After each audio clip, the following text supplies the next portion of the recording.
Donc, François Stas, vous êtes juriste de formation, vous êtes membre du Conseil d'État, membre du Comité consultatif national d'éthique, et à ces titres-là, eh bien, vous avez été membre du COGOV, de la Convention citoyenne sur la fin de vie.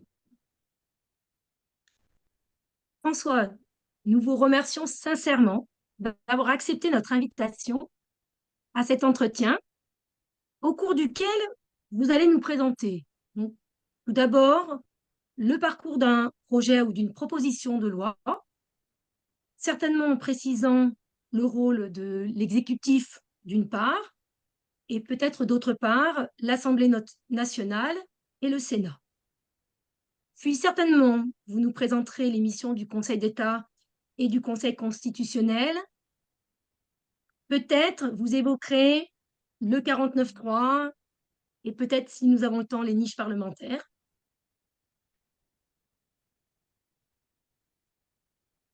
Alors, nous attendons également votre conseil d'experts pour, pour percevoir les moyens qui sont à notre disposition en tant que citoyens d'intervenir sur le texte, sur l'élaboration du texte final. Euh, et puis, bien sûr, vous avez toute liberté, lorsque, si vous le souhaitez, de nous parler de votre expérience en tant que membre du COGOV sur ce que vous avez vécu, ce que vous avez perçu de cette expérience démocratique, de démocratie participative qui a été notre convention. Donc, à nouveau, François, nous souhaitons vous remercier sincèrement pour votre éclairage. Il sera, nous en sommes convaincus, instructif et formateur pour nous tous. Merci à vous.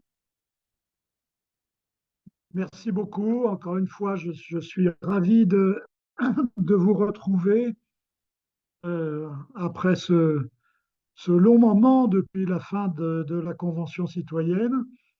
Et je suis très heureux de voir que nombreux d'entre vous ont gardé des liens et ont une activité euh, par-delà le sujet que vous avez traité.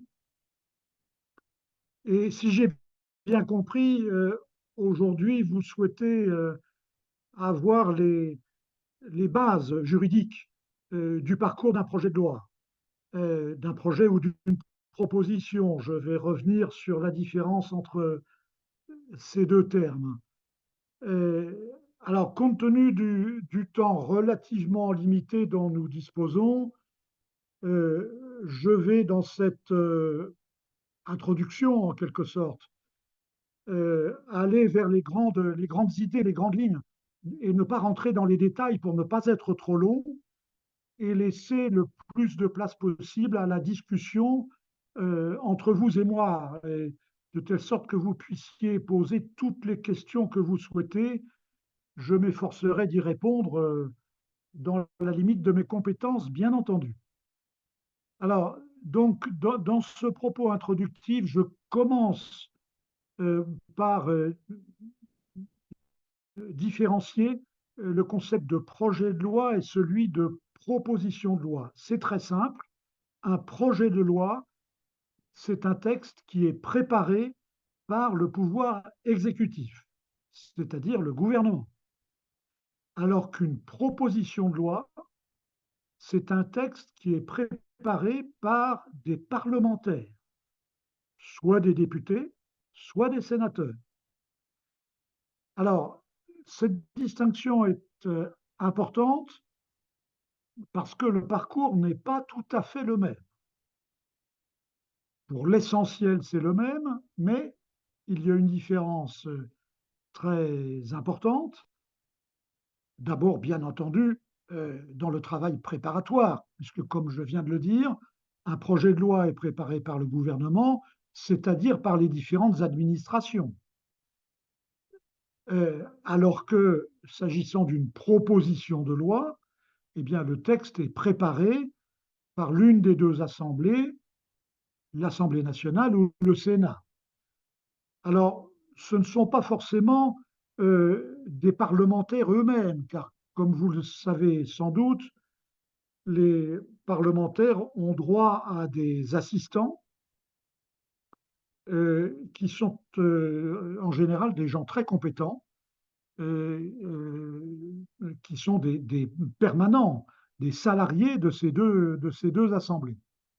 Ce sont des gens qui ont passé un concours très exigeant, aussi exigeant que l'École nationale d'administration, et qui sont donc aussi qualifiés que les personnes, les hauts fonctionnaires qui travaillent dans les ministères. Donc ça, c'est pour distinguer donc la proposition de loi du projet de loi. Alors, sinon, ce qui les distingue pour l'essentiel, c'est que s'agissant des projets de loi, la Constitution exige qu'un projet de loi soit, avant d'être envoyé au Parlement pour être débattu et, le cas échéant, voté, la Constitution exige qu'un projet de loi soit examiné par le Conseil d'État. Alors que, s'agissant d'une proposition de loi, l'Assemblée nationale ou le Sénat dont cette proposition est originaire a la liberté, ça n'est pas une obligation, a la liberté de soumettre sa proposition à l'examen du Conseil d'État. Et ceci est d'ailleurs une liberté relativement récente, puisque c'est lors de la dernière grande réforme constitutionnelle, celle de 2008, qui a eu lieu sous la présidence donc de M. Sarkozy, que cette faculté donnée à l'Assemblée nationale ou au Sénat de soumettre sa proposition au Conseil d'État, cette faculté a été inscrite dans la Constitution de la Ve République. Alors, alors je reviens maintenant au parcours du projet de loi, parce que la loi est la plupart du temps un projet de loi. Le fait que ce soit une proposition de loi d'origine parlementaire est relativement peu fréquent. Je n'ai pas le pourcentage en tête, mais les lois sont en grande majorité d'origine gouvernementale, c'est-à-dire des projets de loi. Alors, François, si vous le Quelqu'un souhaite souhaitez, intervenir?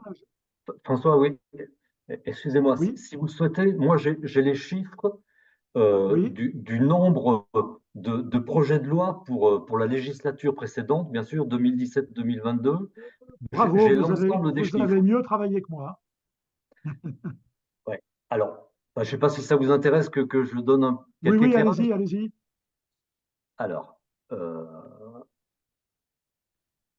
donc, nous parlons de la 15e législature, donc de 2017 à, à 2022. Alors, le nombre de projets de loi déposés ou transmis s'élève à 320.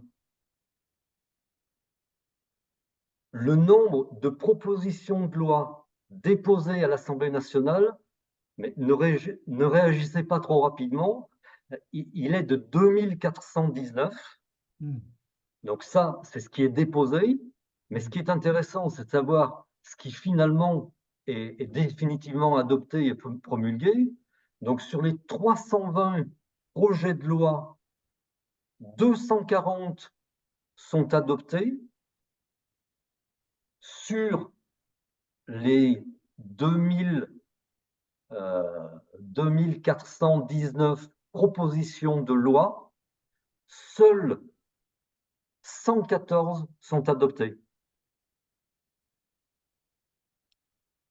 Voilà, Donc, donc merci beaucoup Dominique. En gros, vous voyez, deux tiers projet de loi, un tiers proposition de loi. Alors, ce chiffre énorme de propositions de loi déposées, plus de 2400, ça a une explication complètement politique.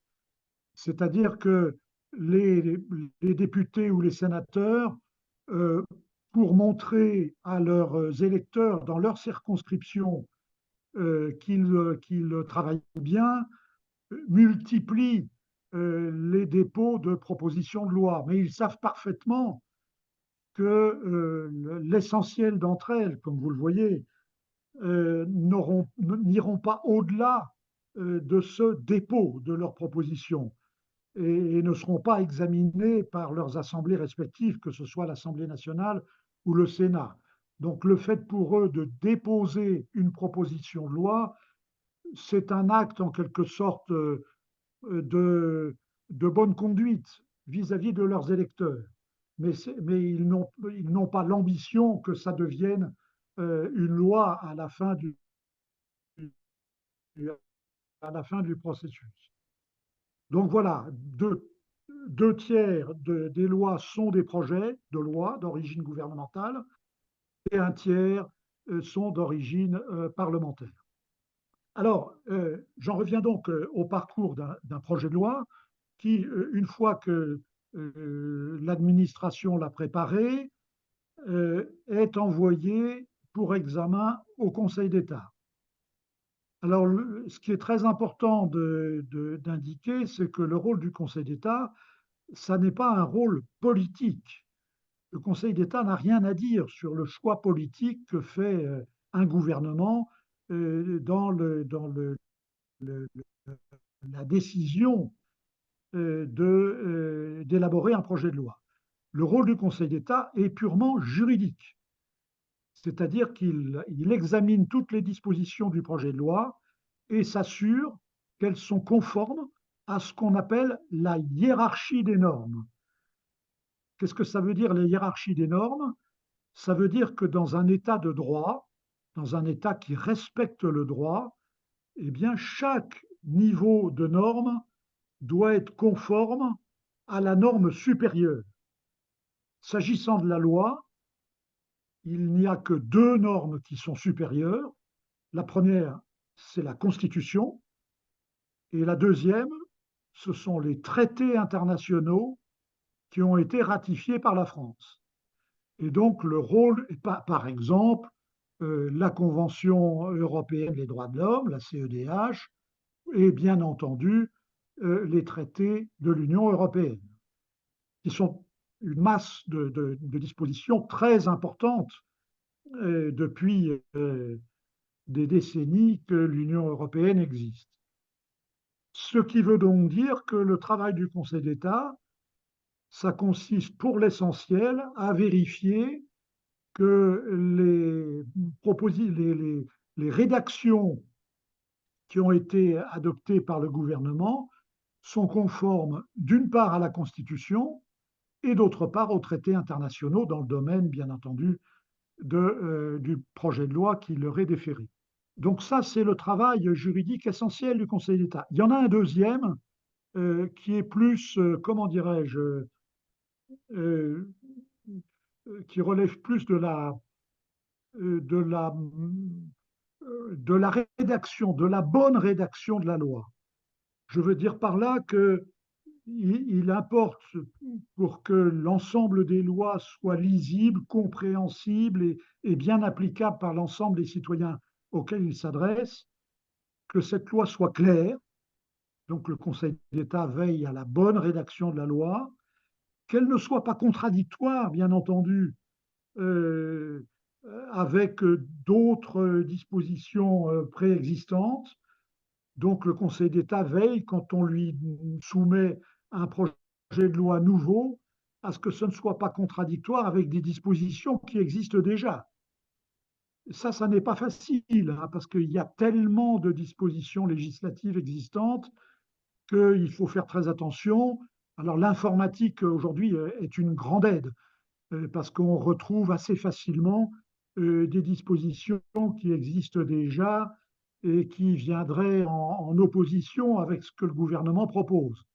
Alors quand on découvre qu'il y a une disposition contradictoire, eh bien là, le Conseil d'État se retourne vers le gouvernement en lui disant, dites donc, est-ce que vous avez bien vu ça? Et est-ce que vous avez l'intention de modifier ce qui existait déjà? Ou bien est-ce que ça vous a échappé? Et dans ce cas-là, ben, on en discute pour savoir est-ce que c'est bien la nouvelle disposition que vous souhaitez, ou bien est-ce que finalement, au vu de ce qui existait déjà, vous renoncez à la nouveauté que vous nous avez proposée. Donc vous voyez, il y a un dialogue euh, assez technique entre le Conseil d'État et le gouvernement pour s'assurer que les nouvelles dispositions qui sont proposées, c'est bien ce que le gouvernement souhaitait. Donc il y a tout ce travail à la fois juridique et technique de dialogue entre le Conseil d'État et le gouvernement qui peut prendre un certain temps. Et une fois que le Conseil d'État a fini son travail, eh bien, le projet de loi, éventuellement corrigé, voire très fortement corrigé par le Conseil d'État, ce projet part à destination du Parlement.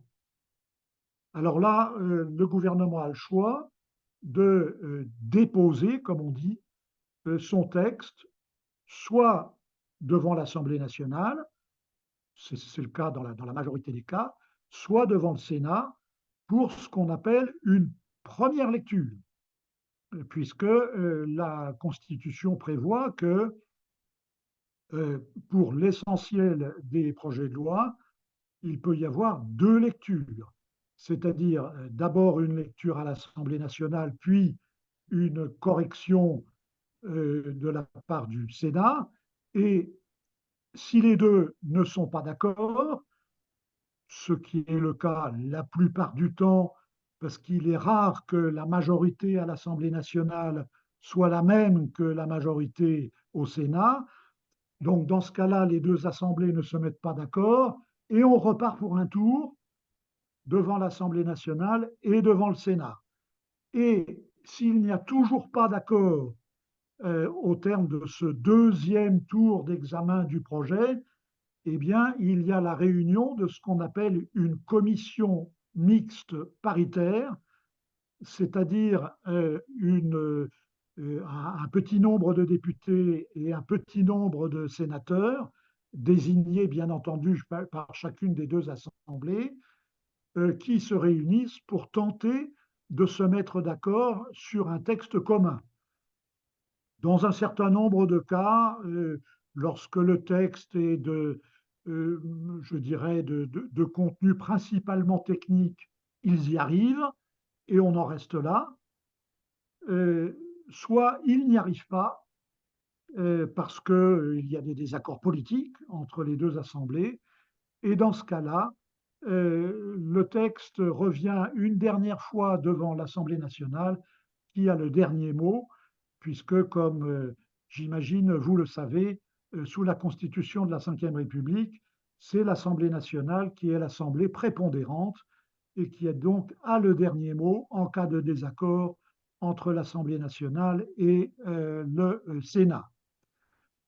Alors, pour ne pas être trop long, j'indique très brièvement que lorsque j'ai dit il y a quelques instants que le projet était examiné par l'Assemblée ou par le Sénat, le texte va devant une commission de l'Assemblée nationale ou du Sénat, c'est-à-dire qu'il ne va pas d'abord en assemblée plénière, il va d'abord être travaillé par une commission spécialisée. Le nombre a varié au cours des époques, mais en gros, il y en a 6 ou 7. Alors, il y a la commission des affaires étrangères, il y a la commission de la défense nationale, il y a la commission des lois, qui est une appellation un petit peu particulière pour dire que c'est une commission qui s'occupe principalement des textes qui touchent à l'organisation des pouvoirs publics. Il y a aussi la commission des affaires culturelles, il y a la commission des affaires sociales, Et bien entendu, il y a la commission des finances qui a un rôle extrêmement important, puisque c'est elle qui débat des projets de loi financière, c'est-à-dire le budget de l'État d'une part et le budget de la sécurité sociale d'autre part. Voilà, donc ce sont ces commissions parlementaires qui font le travail de, comment dirais-je, de débroussage, hein, qui font l'essentiel du travail d'examen du projet de loi et qui adoptent un projet qui ensuite est soumis, bien entendu, à l'Assemblée nationale dans son ensemble et au Sénat dans son ensemble. Voilà comment tout ça se passe. Et pour aller vite et laisser ensuite la place aux discussions, je dis juste un mot sur ce qui se passe une fois que l'Assemblée nationale et ou le Sénat ont adopté le projet de loi en question. Car le parcours du projet de loi n'est pas tout à fait fini, car il y a toujours la possibilité que la loi adoptée fasse l'objet d'un recours devant le Conseil constitutionnel. Car ce qui distingue le Conseil d'État du Conseil constitutionnel, s'agissant d'un projet de loi, c'est que, vous l'avez compris, le Conseil d'État intervient en amont, c'est-à-dire avant que la loi soit adoptée par le Parlement, alors que le Conseil constitutionnel intervient après. Le Conseil constitutionnel est saisi d'une loi qui a été votée par le Parlement et il est saisi pour dire si le texte finalement voté est conforme à la Constitution. Et ceux d'entre vous qui ont été les plus attentifs ont bien relevé que je viens de dire que le Conseil constitutionnel apprécie si la loi qui a été votée est conforme à la Constitution et seulement à la Constitution. À la différence du Conseil d'État, si vous m'avez bien suivi tout à l'heure, qui en amont du projet, donc avant qu'il soit débattu au Parlement, le Conseil d'État apprécie si ce projet de loi est conforme non seulement à la Constitution, mais aussi aux traités internationaux qui ont un rang juridique supérieur à la loi. Mais le Conseil constitutionnel, lui, n'a pour compétence, ça c'est la Constitution qui les définit, que d'apprécier la conformité de la loi à la Constitution. Voilà, donc, et une fois que le Conseil constitutionnel a examiné le texte, eh bien là, de deux choses l'une, soit il estime que cette loi est conforme à la Constitution et c'est terminé. Le président de la République n'a plus qu'une seule chose à faire, c'est à promulguer cette loi et les publier au journal officiel et le parcours de la loi est terminé. Soit le Conseil constitutionnel, et vous venez d'en voir un exemple qui a fait grand bruit avec la loi sur l'immigration il y a quelques jours, déclare qu'un certain nombre de dispositions de cette loi ne sont pas conformes à la Constitution, soit pour des raisons de procédure, ça a été largement le cas pour ce qui concerne la loi immigration, soit pour des raisons de fond. Et dans ce cas-là, il déclare que ces dispositions non conformes à la Constitution ne peuvent pas être promulguées par le président de la République. Et dans ce cas-là, le président de la République promulgue le texte dont ont été écartées les dispositions déclarées inconstitutionnelles par le Conseil constitutionnel. Voilà pour l'essentiel le parcours d'un projet de loi. Et le parcours d'une proposition de loi, c'est le même, sauf que dans la majorité des cas, ces propositions de loi n'ont pas été soumises à l'examen préalable du Conseil d'État. Voilà, peut-être est-ce que je m'arrête là avec l'accord des organisateurs sans rentrer dans davantage de détails pour laisser une demi-heure à la discussion. Je pense effectivement qu'on peut aborder les questions. Oui, j'ai vu que Oui. Marc-Olivier, tu as posé une question, donc je te donne la parole, Monsieur Véraud. Merci. Alors, je démarre tout de suite par une question difficile, mais globale, sur la base des précédentes lois sociétales ou bioéthiques. Est-ce que vous pouvez nous décrire le type de processus que pourrait suivre le projet de loi qui doit faire suite à la CCFV? Et je devine qu'il y a plusieurs possibilités, mais pour qu'on se prépare à différentes étapes que vous avez dit en général, mais qui s'appliqueraient au cas et que vous rapprocheriez peut-être d'expériences passées. Absolument. Alors là, le gouvernement a répété à plusieurs reprises que ce serait un projet de loi. Agnès, est-ce que tu peux couper ton micro? Oui, voilà, c'est ça, François, j'allais intervenir juste une minute. Voilà. Est-ce que vous pouvez couper vos micros Excuse-moi, François, vas-y, je t'en prie. Oui, oui, oui. Non, non, c'est naturel. Oui, donc je disais, le gouvernement a répété à plusieurs reprises que la loi sur la fin de vie serait un projet de loi. Donc c'est le gouvernement qui le prépare. Et donc, il aura l'obligation constitutionnelle de soumettre ce projet de loi au Conseil d'État. Alors, là, je peux vous dire une chose importante, parce qu'il se trouve que par le passé, et je suis bien placé pour le savoir parce que c'est moi qui étais rapporteur, ont déjà fait l'objet d'un examen par le Conseil d'État. Et en l'occurrence, c'était des propositions de loi d'origine sénatoriale, c'est-à-dire que plusieurs sénateurs avaient préparé des propositions de loi sur la fin de vie et avaient souhaité, comme je l'ai dit, c'est possible depuis la réforme constitutionnelle de 2008, ont souhaité avoir l'avis du Conseil d'État sur leurs propositions. Et donc nous l'avons examiné, et en particulier, nous avons examiné la conformité à la Constitution et aux traités internationaux, notamment la Convention européenne des droits de l'homme, la CEDH. Nous avons examiné la conformité d'une proposition de loi sénatoriale qui prévoyait l'ouverture d'un droit, d'une aide active à mourir, et notamment d'une ouverture à l'euthanasie. C'était dans cette proposition de loi sénatoriale qui date d'une bonne dizaine d'années, hein, je ne me souviens plus exactement l'année, mais c'était 2010, 2011, quelque chose comme ça. Et donc nous avions examiné s'il y avait dans la Constitution française et dans les traités internationaux, notamment la CEDH, un obstacle juridique, donc de nature constitutionnelle, à ce que la loi française fasse une ouverture en direction de l'aide active à mourir. Alors une ouverture plus ou moins large, mais je dirais sur le plan juridique, peu importe.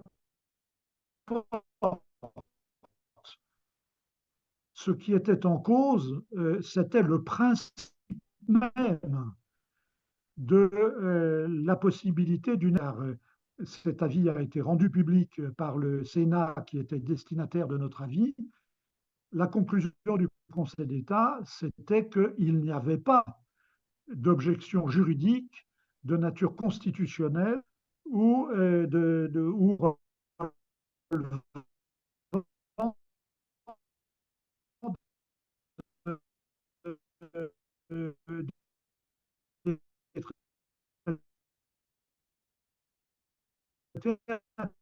internationaux.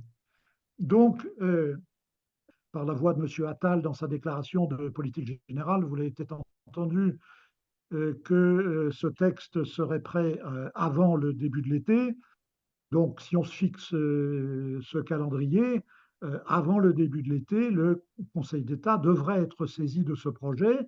Mais sur le plan des grands principes, je pense qu'il n'y aura pas d'objection du Conseil d'État.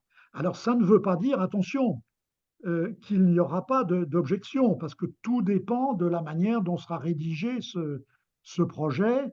Il peut y avoir des problèmes tenant notamment à un des grands principes auxquels le Conseil d'État est toujours très vigilant, qui est le principe d'égalité. C'est de veiller à ce qu'une loi, dans ce domaine-là comme dans beaucoup d'autres, hein, n'accorde pas un droit à une catégorie de personnes sans qu'il y ait de justification juridique à ce que cette catégorie de personnes soit bénéficiaire de cette loi, alors que d'autres catégories de personnes pourraient y avoir droit et que la rédaction de la loi est défaillante sur ce point. Donc nous serons, enfin je dis nous comme si j'étais encore membre du Conseil d'État alors que je suis retraité aujourd'hui, donc là je parle quasiment au nom de mes collègues, nous serons que si la loi désigne des catégories de personnes précises, qu'il y ait une justification, je dirais, imparable sur le plan juridique à ce périmètre de la loi. Voilà, donc c'est cela qui va se passer. Et puis ensuite, une fois que le Conseil d'État aura donné son avis, eh bien, le projet de loi ira devant soit l'Assemblée nationale, soit devant le Sénat, et suivra le parcours que j'ai indiqué tout à l'heure. Est-ce que j'ai répondu à votre question, Marc-Olivier? Oui, merci. Merci, J'avais Véronique. une question. Honneur aux dames. Je crois que Véronique a levé la main depuis de nombreuses minutes, suivie par Agnès. D'accord. Alors, moi, j'avais une question par rapport. Alors, on a certains d'entre nous ont rencontré Madame Yaël Braun-Pivet la semaine dernière. Et donc, on lui a fait part de notre inquiétude sur le projet de loi qui était sans cesse retardé pour être présenté.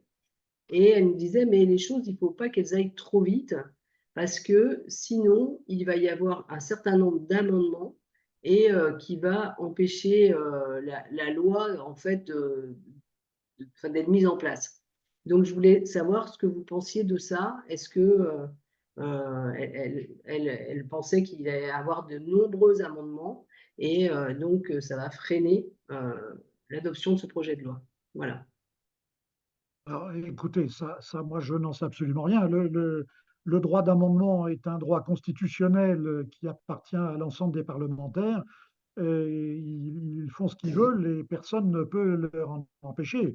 Vous avez sûrement déjà vu à propos de d'autres sujets des stratégies de retardement menées par des groupes de l'opposition, quelle que soit la majorité en place. Hein, ça a toujours existé, ça. Cette stratégie de ralentissement parlementaire, quand l'opposition ne veut pas d'un projet de loi, elle dépose des centaines, voire des milliers d'amendements, et effectivement, ça ralentit le processus. Oui, ça c'est vrai. Mais si je puis me permettre, ça n'est pas ce qui explique que le projet de loi n'est toujours pas déposé.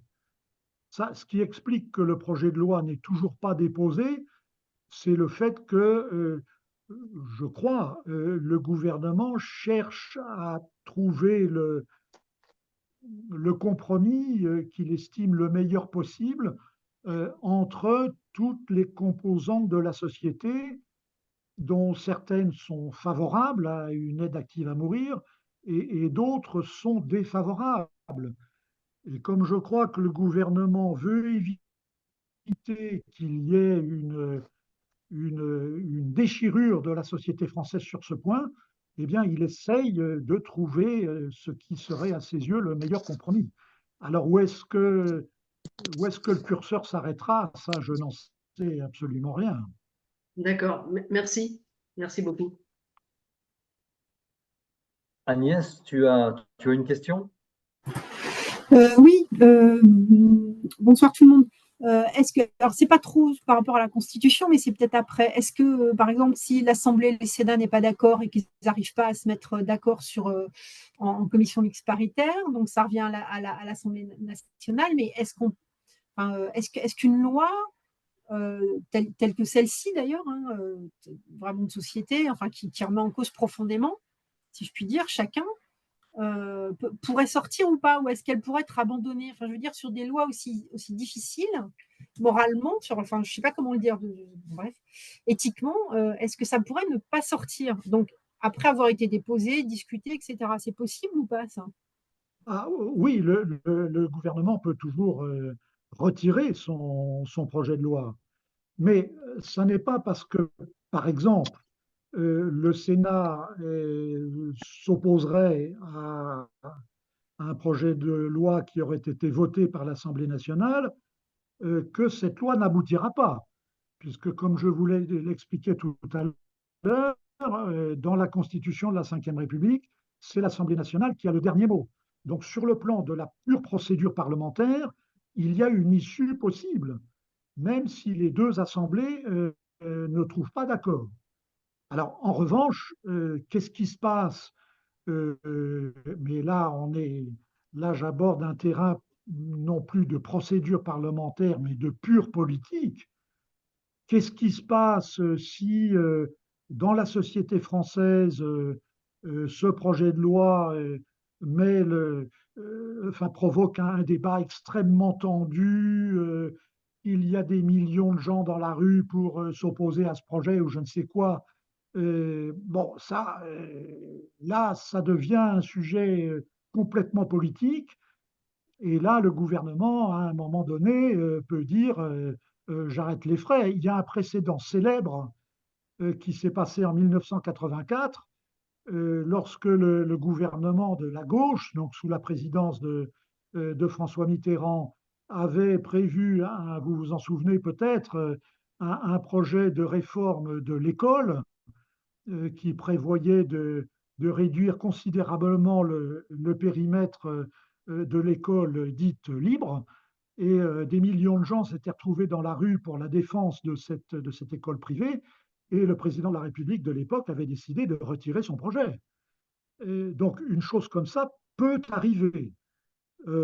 Bon, mon opinion personnelle, c'est que je ne crois pas trop à un scénario de ce genre, dans la mesure où je crois, enfin, d'après tous les sondages que vous connaissez aussi bien que moi, il y a plutôt une majorité dans l'opinion française pour faire évoluer la loi actuelle. Mais tout dépend, encore une fois, de là où sera le curseur du projet de loi. Si beaucoup de gens trouvent que ça va trop loin, ça peut susciter une réaction de l'opinion publique qui crée un problème politique.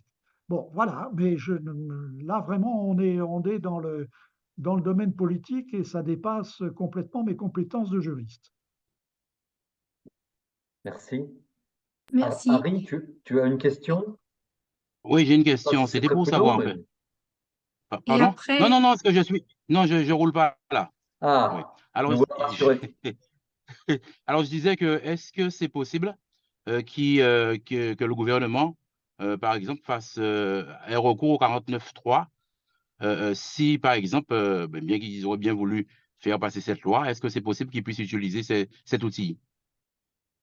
Alors, en théorie, oui, puisque le 49.3 peut s'appliquer à n'importe quel projet de loi, mais dans les faits, je n'y crois pas du tout, parce que ça provoquerait une levée de bouclier absolument générale.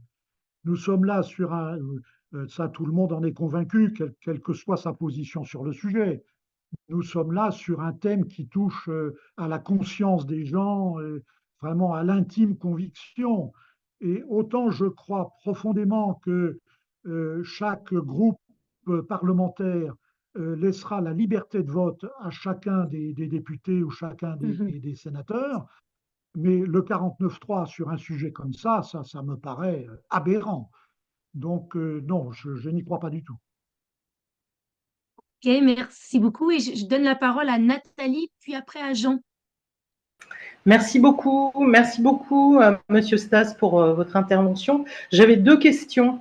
Le Conseil d'État, on l'a vu, donne un avis sur les projets de loi, éventuellement sur des propositions de loi, mais on sait, parce qu'on le voit dans les journaux, que tout ce qui est décret et arrêté, ça ne passe pas au Conseil d'État. Or, des fois, c'est ça qui pose problème, parce que c'est mal rédigé, vous le disiez, hein, vous disiez pas ça comme ça, c'est moi qui le dis comme ça, mais des fois c'est mal rédigé. Qu'est-ce que vous en pensez? Je pense que c'est en lien avec toute la profusion de l'administration, mais moi, l'idée que j'ai, c'est qu'en tant que citoyenne, je vois que des fois, les gouvernements, quels qu'ils soient, vont promulguer des décrets, des arrêtés qui peuvent provoquer des choses, et puis le temps que le Conseil d'État puisse réagir, ça peut y avoir une inégalité de traitement des citoyens.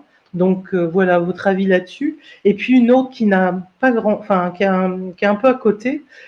Vous, en tant que juriste, quand vous êtes allé au comité de gouvernance de la Convention citoyenne, est-ce que vous avez trouvé que c'était une chance? Qu'est-ce que vous pensiez de mettre en place une convention citoyenne pour traiter un tel sujet?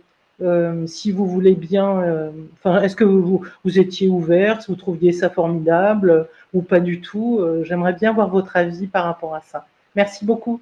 Oui, oui, merci de votre question. Là, c'est une très belle question. Mais je commence par répondre par la première qui est plus technique. Alors, j'apporte un petit bémol à votre propos sur les décrets, car, et pardon de compliquer un petit peu les choses, mais le droit, c'est comme ça. Il y a deux catégories de décrets. Il y a les décrets les plus importants qui passent nécessairement devant le Conseil d'État et on les reconnaît tout simplement parce qu'ils s'appellent décrets en Conseil d'État. Donc, ce qui veut bien dire qu'ils sont passés par l'examen du Conseil d'État. Et puis, il y a ce qu'on appelle des décrets simples, c'est-à-dire les moins importants, mais en même temps les plus nombreux, qui, eux, ne passent pas devant le Conseil d'État et qui sont donc décidés directement et publiés directement par le gouvernement. Alors, bon, bah, évidemment, bon, vous allez trouver que je suis juge et partie, mais les décrets en Conseil d'État qui ont été examinés, travaillés, réécrits, souvent réécrits de A à Z, et croyez-moi sur parole, par le Conseil d'État, bah, évidemment, ils sont mieux structurés. D'abord, ils sont plus solides sur le plan juridique, et puis ils sont mieux écrits, plus clairs. Bon, c'est comme ça, hein. Mais de nombreux décrets, parce qu'il y en a des milliers et des milliers chaque année, hein, et le Conseil d'État, on ne serait pas assez nombreux pour tous les voir. Donc c'est normal qu'il y ait deux catégories. Et effectivement, ben, il y en a un certain nombre qui sont pas toujours très bien écrits. Ça, je suis d'accord avec vous, mais on n'y peut pas grand-chose, c'est comme ça. Et les arrêtés, en revanche, ça, eux, il n'y en a aucun qui passe devant le Conseil d'État. Là, vous avez tout à fait raison. Alors, comme je vois l'heure tourner, je vais à votre deuxième question qui n'a rien à voir donc avec toutes ces affaires de projet de loi et qui est la manière dont j'ai vécu votre convention. Alors, je vais être extrêmement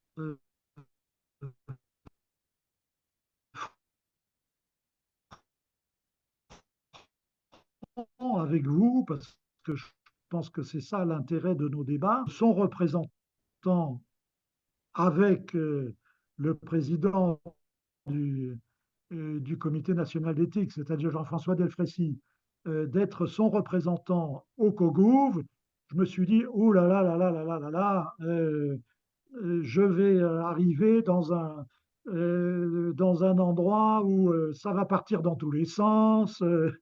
Bon, ça va être, pardonnez-moi la familiarité de mon propos, ça va être une galère. Voilà. Bon, et pourquoi est-ce que je me disais ça?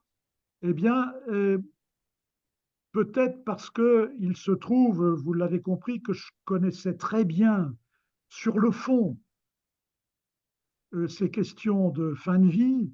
Je vous ai dit tout à l'heure que j'avais été rapporteur il y a près de 15 ans d'un des premiers textes en la matière. Et donc je me disais, mais qu'est-ce que ces citoyens qui viennent de partout et de nulle part, dont aucun d'entre eux n'est spécialiste de ces questions, vont dire d'intéressant sur le sujet. Donc vous voyez, j'y allais franchement à reculons. Bon, vous voyez, hein, je suis cash. Hein. Eh bien, j'ai été absolument retourné, il n'y a pas d'autre terme, j'ai été retourné par la qualité de vos travaux.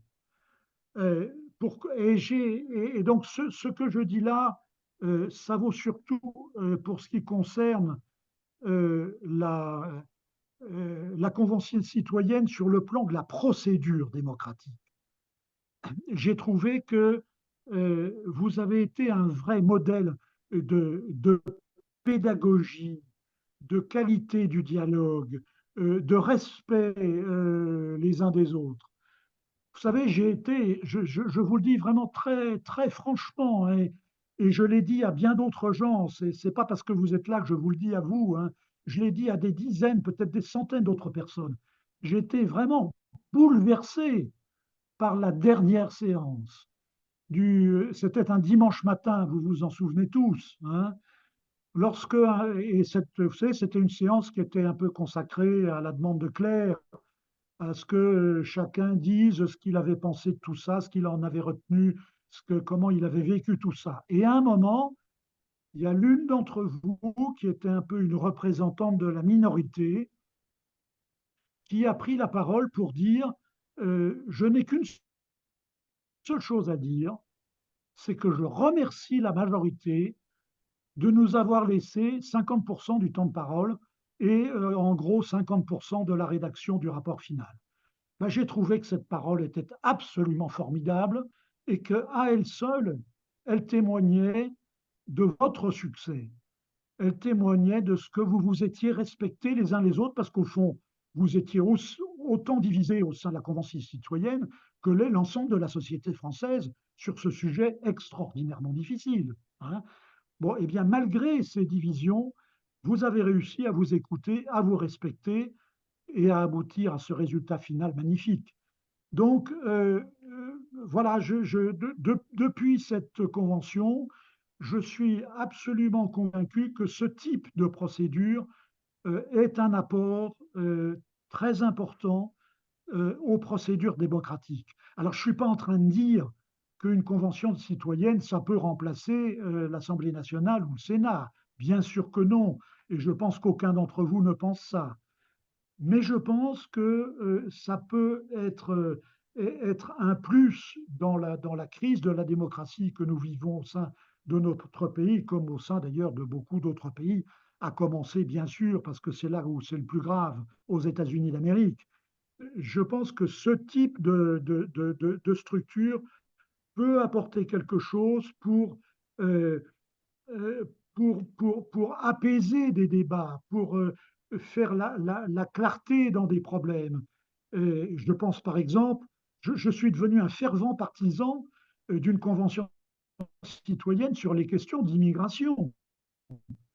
Parce que Dieu sait que la société française est épouvantablement tendue, divisée sur ce sujet, et je pense que la méthode de travail, la méthode d'écoute que vous avez mis au point pourrait être très difficile et peut-être contribuer à apaiser la société française sur un sujet aussi difficile que celui de l'immigration. Vous voyez, donc, je suis très admiratif de la manière dont vous avez réussi à travailler tous ensemble. Dominique, parce que c'est vrai qu'il ne nous reste pas énormément de temps, mais il y a quand même deux citoyens qui souhaitaient prendre la Jean et parole. Henri. Exactement, Jean et Henri. Donc, on va commencer par Jean et ensuite Henri. Et après, on verra le temps qu'il nous reste. Vas-y, Jean. D'abord, merci M. Stas de la précision de toutes vos réponses. J'ai un petit peu honte de réagir là, après votre dernière intervention, mais ça concernait finalement le vote de la loi. En supposant, ma question est la suivante, en supposant que la loi passe à l'Assemblée nationale, de toute façon, pour être applicable, la loi devra être promulguée. Et selon ce que j'en sais, donc les décrets d'application soient signés par le président, je suppose. Et si le président prenait son temps pour les signer? L'exemple que j'ai en tête, c'était la fameuse loi sur le handicap en 2005, pour laquelle un certain nombre de décrets n'avaient toujours pas été signés quelques années plus tard. Donc, est-ce que le président a un délai maximum à respecter ou pas? Merci, M. Stas. Mais je vous en prie. Alors, oui et non. C'est-à-dire qu'il n'y a pas de délai écrit avec un chiffre précis. Vous avez 6 mois ou 1 an pour écrire et publier les décrets. Non. Mais il y a une procédure juridique expressément prévue qui est que si au bout d'un certain temps jugé déraisonnable, mais ce caractère déraisonnable, c'est jugé par les tribunaux, en l'occurrence le Conseil d'État. Donc c'est une question de jurisprudence. Si au bout d'un certain temps jugé déraisonnable, les décrets d'application d'une loi ne sont pas parus, eh bien les citoyens concernés par la loi en question peuvent saisir le Conseil d'État pour lui demander d'enjoindre au gouvernement, dans un délai précis, là le délai intervient, dans un délai précis, de publier les décrets en question. Et ceci, alors c'est une procédure qui est assez rarement mise en œuvre, mais ça existe. J'ai même un exemple en tête qui est relativement récent, où c'était, je ne sais plus combien, 3 ou 4 ans après le vote d'une loi, et il ne s'était rien passé, les décrets n'avaient pas été publiés, et une association de citoyens qui étaient concernés par le domaine de la loi en cause ont saisi le Conseil d'État et ont obtenu satisfaction. Le Conseil d'État a ordonné au gouvernement, dans un délai de 6 mois, sous astreinte. Ça veut dire qu'au-delà de ces 6 mois, chaque jour au-delà de ces 6 mois, le gouvernement a été condamné à payer une amende. Donc, vous voyez, on ne rigole pas là. Et donc, eh bien, le gouvernement a dû s'exécuter et publier les décrets en cause. Donc, les citoyens ont une arme à leur disposition pour le cas où le gouvernement ferait le mort après le vote d'une loi.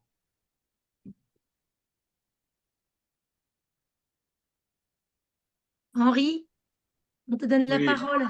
oui, j'ai rencontré une députée de la majorité qui me dit son opposition à l'idée de bloquer dans une même loi le développement des soins palliatifs et l'aide à mourir en disant, moi, je pourrais voter une partie de la loi, je voterai par exemple les soins palliatifs, mais je ne voudrais pas l'aide à mourir. Alors, c'est une question qui touche à la conscience des citoyens, qui touche aux parlementaires et qui touche à la stratégie politique aussi. Qu'est-ce que vous en pensez, Monsieur Stas? François? Oui, oui, ça, on peut tout à fait imaginer que des parlementaires soient en accord avec une partie de la loi et en désaccord avec une autre. Cela étant, vous savez, s'agissant des soins palliatifs, bon, il faut voir quelles mesures seront proposées par le gouvernement, mais je ne suis pas sûr qu'il y ait besoin d'une loi. Parce que si le plan de développement des soins palliatifs consiste à dire, eh bien, dans les, je sais pas quoi, moi, dans les 5 ans qui viennent, il y aura des unités de soins palliatifs dans tous les départements français, mais ça, il n'y a pas besoin d'une loi. Il suffit que le gouvernement le fasse. Voilà, donc, bon, et donc on pourrait imaginer que le gouvernement coupe son plan en deux, en effet, et qu'il y ait une partie de soins palliatifs qui passe par la voie de décret. Et en revanche, alors là, s'il veut ouvrir une aide active à mourir, là, il est impératif de modifier la loi actuelle et donc il faut un projet de loi. Merci. Je crois qu'il nous reste quand même quelques minutes. On a débuté l'enregistrement au-delà de 20h30. Donc, une question, une précision. Un projet de loi relatif à la fin de vie, en première lecture, selon vous, François, serait évidemment déposé à l'Assemblée nationale Oh, et non pas au Sénat. évidemment, le gouvernement a le choix, hein, mais il me semble, compte tenu des rapports de force politiques au sein de chacune de ces deux assemblées, que oui, il déposera plutôt devant l'Assemblée nationale, parce que c'est là qu'il a le plus de chances que ce projet de loi soit adopté.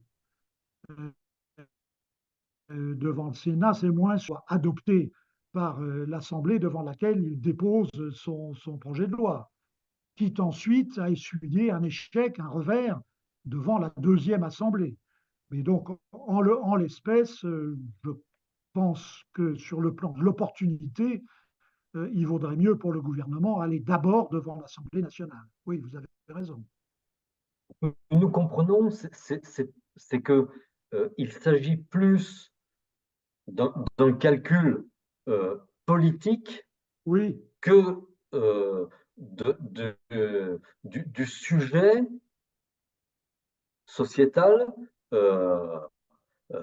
qui pourrait être examiné en première lecture, soit par le Sénat, soit par la Chambre haute, soit par la Chambre basse, quoi. Enfin, bah oui, écoutez, ça se comprend. Si le gouvernement devait déposer un projet de loi, qu'il le dépose devant le Sénat et que ce texte soit rejeté, bon, ça ferait mauvais effet.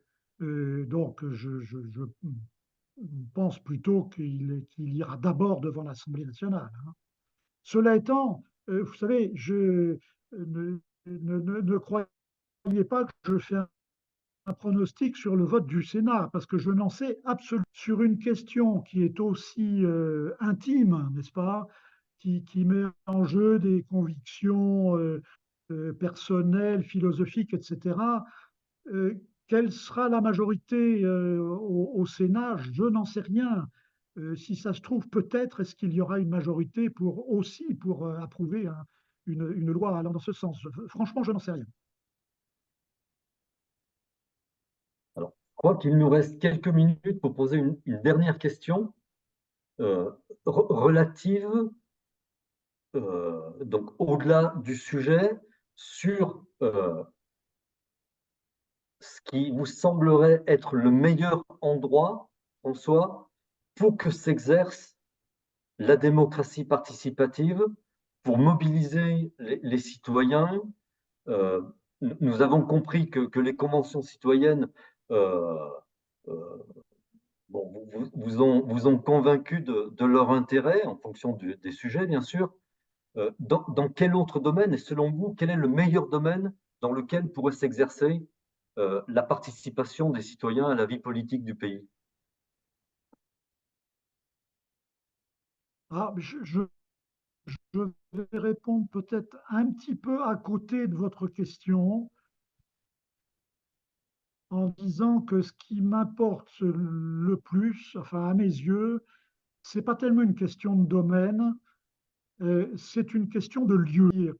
On le disait tout à l'heure, hein, comme beaucoup d'autres, vit une crise de la démocratie au sens où beaucoup de gens ne se sentent pas écoutés, ne se sentent pas représentés. On l'a vu avec la crise des Gilets jaunes, hein, par exemple. Et donc, moi, je crois qu'il faut que, à tous les niveaux de la représentation, il y ait des espèces de mini-conventions. Quand je dis à tous les niveaux, je veux dire au niveau de la commune, au niveau du département, au niveau de la région et éventuellement au niveau national, comme ça a été le cas pour votre convention. Alors, il y a déjà beaucoup d'élus qui le font, notamment dans les communes, hein. Il y a beaucoup de maires qui se donnent un mal de chien pour associer les citoyens de leur commune aux décisions de leurs compétences. Mais ce n'est pas encore suffisant et nous avons des exemples à prendre, par exemple par rapport à la Suisse, où ils ont une tradition de débat démocratique au niveau local qui est beaucoup plus développée que chez nous. Et là, je crois qu'il faut vraiment que nous fassions un effort si nous ne voulons pas qu'un jour des forces antidémocratiques finissent par l'emporter dans notre pays.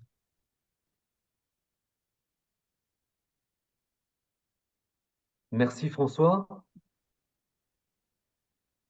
Oui. Y a-t-il d'autres questions? Ou bien nous allons peut-être effectivement clore ce temps d'échange avec François et puis éventuellement peut-être qu'on vous ressollicitera. En tout cas, nous souhaitions sincèrement vous remercier pour votre expertise sur l'ensemble des sujets portant sur les arcanes du pouvoir législatif et également sur votre regard et sur les apports des participations et des engagements des citoyens à la vie politique. Nous y avons été très sensibles. Merci beaucoup Nathalie. Merci. Merci à tous. C'était un grand plaisir d'être avec vous ce soir. Merci François. Merci beaucoup. Merci Vraiment, beaucoup. Merci beaucoup. nous Au revoir tout le suivrons monde. l'évolution Ciao, du projet ciao. de loi de Salut. façon plus éclairée. Merci beaucoup. Si l'enregistrement est arrêté, Merci, merci. si l'enregistrement